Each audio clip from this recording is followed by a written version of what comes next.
Swastiastu. Hai semua, jumpa lagi dengan saya Noni Perawati. Kali ini kita akan membahas tentang daur hidup hewan. Sebelum lanjut, kita bahas dulu apa itu daur hidup.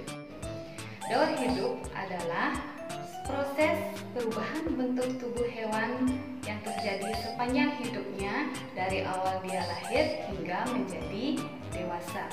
Daur hidup hewan dapat dibedakan menjadi dua, yaitu daur hidup tanpa metamorfosis dan daur hidup dengan metamorfosis. Daur hidup tanpa metamorfosis artinya selama perkembangannya hewan itu tidak akan mengalami perubahan bentuk tubuh karena pada saat dia lahir atau menetas bentuk tubuhnya sudah sama dengan induknya, hanya saja ukurannya yang lebih kecil. Nah, contoh hewan yang mengalami daur hidup tanpa metamorfosis, ayam.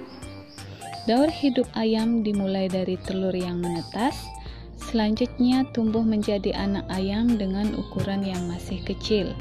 Anak ayam ini akan berkembang menjadi ayam dewasa dengan perubahan seperti ukuran fisik serta warna bulu.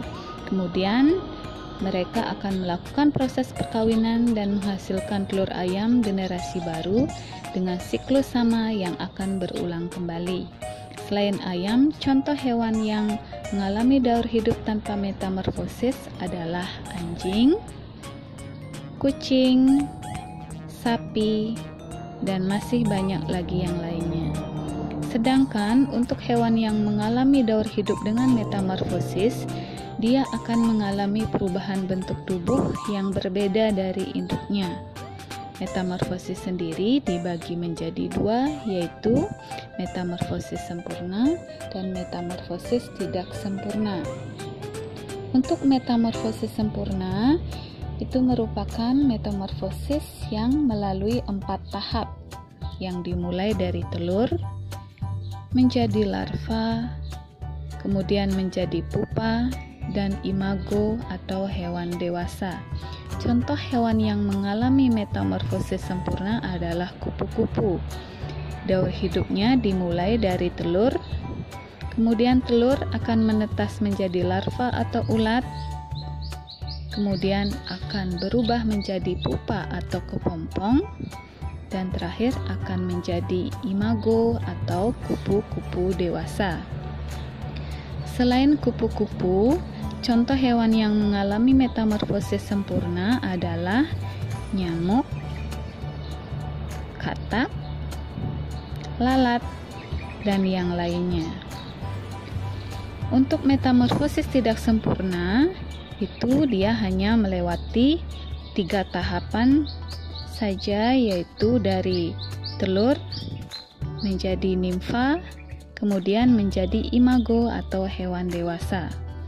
Contoh hewan yang mengalami metamorfosis tidak sempurna adalah capung, belalang, kecoa, jangkrik, dan yang lainnya. Kalian cari contohnya di rumah ya. Contohnya bisa kalian cari di lingkungan sendiri, kemudian bisa kalian cari di buku dengan cara membaca, bisa juga cari di Google ya. Sehingga informasi yang kita dapatkan itu bisa dari berbagai sumber dan membuat pengetahuan kita juga bertambah tentunya. Kemudian ingat, sebagai sesama makhluk hidup kita harus menjaga hewan yang ada di sekitar kita supaya hewan itu tidak punah dengan cara merawatnya, memelihara, memberikan makanan, minuman, kemudian membuatkan kandang bagi hewan peliharaan, dan tentunya menjaga habitat mereka supaya mereka tetap bisa hidup. Dan ingat satu lagi, jangan melakukan perburuan liar supaya mereka tetap lestari sehingga keseimbangan ekosistem bisa tetap terjaga. Demikian video dari kami. Ingat, tetap belajar di rumah dan ikuti protokol kesehatan seperti selalu pakai masker, cuci tangan, hindari keramaian, jaga jarak. Dan yang paling penting, jagalah kesehatan tubuh kita agar imun tubuh tetap terjaga sehingga terhindar dari penyakit. Semoga bermanfaat dan sampai jumpa lagi. Om Santi Santi Santi Om.